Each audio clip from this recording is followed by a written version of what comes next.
ketahui dunia saat ini, dan membuat mereka para saintifik terpesona atas keilmiahan dan kemukjizatan Al-Quran tersebut. Prof. Dr. Suzain Moore PhD telah merilis dalam jurnalnya, ia berkata, ini sebuah kitab yang menakjubkan karena terbukti kemukjizatannya, ia telah memperlihatkan bagaimana Al-Quran merupakan sebuah obat penyakit manusia. Suara yang keluar dari tilawah seseorang akan melayang ke udara dan kemudian masuk melewati telinga dan seterusnya diserap oleh tubuh, kemudian ia masuk ke sel-sel yang ada dalam tubuh kita. Suara yang terdengar dengan irama dan frekuensi tertentu mengandung informasi spesifik sehingga dapat memberi rangsangan kepada sel-sel dalam tubuh kita. Al-Quran yang tersusun secara sistematik dengan irama yang indah karena bacaan yang tartil dan pengulangan kata-katanya sungguh menakjubkan karena ia membuat sel-sel dalam tubuh kita bisa melawan penyakit-penyakit yang berbahaya, dengan bahasa yang menyentuh, ternyata mengandung informasi spesifik pada setiap ayat-ayatnya. Dengan informasi yang spesifik ini bisa membuat sel-sel yang sakit menjadi sembuh. Hasil penelitian terkini seperti yang diungkapkan Prof. Dr. Abraham Nicole PhD, bahwa sel-sel darah merah yang telah dibacakan ayat-ayat Al-Quran dengan bacaan tartil artinya bacaan yang indah dengan memakai kaidah tahsin tajwid, ia memperlihatkan respon tertentu. Sehingga sel-sel kanker pun bunuh diri. Bahkan virus autoimun pun lenyap. Terbukti dari hasil penelitian Prof. Dr. Victor Iron PhD USA. Penelitian lainnya membuktikan bahwa sel-sel kanker ganas menjadi normal kembali dengan bacaan ayat-ayat Al-Quran. Di samping itu penelitian memperlihatkan bahwa media sifa yang paling baik untuk Al-Quran adalah air putih, madu, minyak zaitun, air zam-zam dan makanan alami yang sangat banyak ragamnya di dunia ini, ia bisa menjadi media sifa gelombang energi dari sebuah bacaan Al-Quran. Manfaat membaca Al-Quran bagi kesehatan. Menurut sebuah survei yang dilakukan oleh Dr.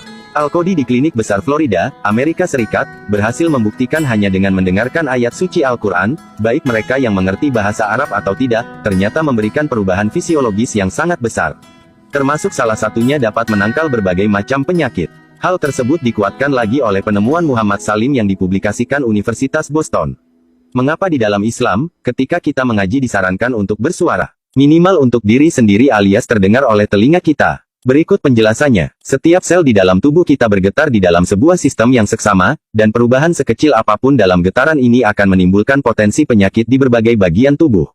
Nah, sel-sel yang rusak ini harus digetarkan kembali untuk mengembalikan keseimbangannya. Hal tersebut artinya harus dengan suara. Maka muncullah terapi suara yang ditemukan oleh Dr.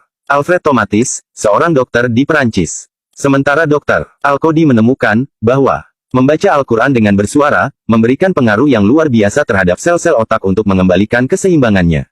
Penelitian berikutnya membuktikan sel kanker dapat hancur dengan menggunakan frekuensi suara saja. Dan kembali terbukti bahwa, membaca Al-Quran memiliki dampak hebat dalam proses penyembuhan penyakit sekaliber kanker.